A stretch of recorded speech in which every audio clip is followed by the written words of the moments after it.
Il y a près de 100 000 ans, nos ancêtres ont vu le jour. Ils vivaient tous en harmonie sur les mers et sur les terres d'Afrique. Une guerre éclata du fait de la convoitise et de l'envie. S'en est suivie alors la division de notre peuple. Chacun partit de son côté pour se créer son œuvre de paix. Il est primordial que chaque enfant et chaque personne comprenne l'importance de ceci afin de retrouver son identité et découvrir sa destinée. Il y a des siècles, nos bibliothèques et nos prestigieuses universités ont été brûlées par les forces du mal. Cependant, les précieuses informations conservées autrefois dans ces bibliothèques ont été essentiellement transmises aux plus dignes, en attendant le moment opportun pour leur restauration. Amadou Hampâté-Bâ, l'un des plus grands philosophes de notre continent, a déclaré « En Afrique, quand un vieillard meurt, c'est une bibliothèque qui brûle. » Certes. Dotés d'ingéniosité, nos ancêtres ont élaboré un plan pour contourner ces destructions, afin de préserver toutes nos connaissances et d'en assurer la transmission à la génération suivante. Ils ont alors initié la tradition orale. Parmi les enfants, ils ont sélectionné les plus intelligents et confié à ces derniers tous les enseignements et les secrets de la vie. Depuis lors, chaque génération est le garant de ce savoir légué par nos anciens depuis la nuit des temps. Les enfants élus dépositaires le transmettront à d'autres jusqu'à ce que les écritures soient de nouveau vulgarisées sur nos terres. Le but de cette tradition est de sauvegarder à jamais notre mémoire collective, la transcrire, reconstituer notre bibliothèque, permettre aux générations actuelles et futures de se réaligner et de se garder de commettre les mêmes erreurs du passé avec l'intention ferme de garantir le rayonnement de notre civilisation et sa pérennité. Dynami, je suis lumière.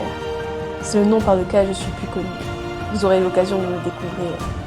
Je vous souhaite la bienvenue. J'ai tellement de choses à vous raconter. Je vais commencer par mon histoire, celle de mes ancêtres, puis je vous raconterai celle des peuples frères qui ont connu une évolution différente. Avez-vous déjà entendu parler des griots ? Ces talents doués en musique et en art oratoire qui narrent poétiquement des événements marquants lors de grandes cérémonies auxquelles ils sont conviés. Les enfants héritiers du savoir transmis par nos ancêtres sont des griots. Ils sont la lumière des peuples, les détenteurs de vérité. Je suis descendante d'un prêtre voyant, d'un griot et d'un roi.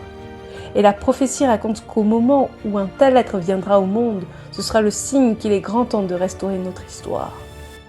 Telle est ma mission. Au cours de cette chronique, je vais vous révéler l'histoire de mes ancêtres, de la nuit des temps à nos jours. Si vous avez réussi à me suivre jusqu'ici, c'est que vous avez été choisi par nos ancêtres pour l'apprentissage et le partage du savoir.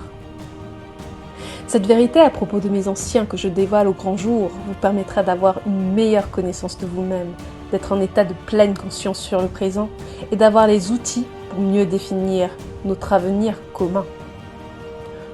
Au cours de mes 17 dernières années, j'ai intériorisé tous ces récits.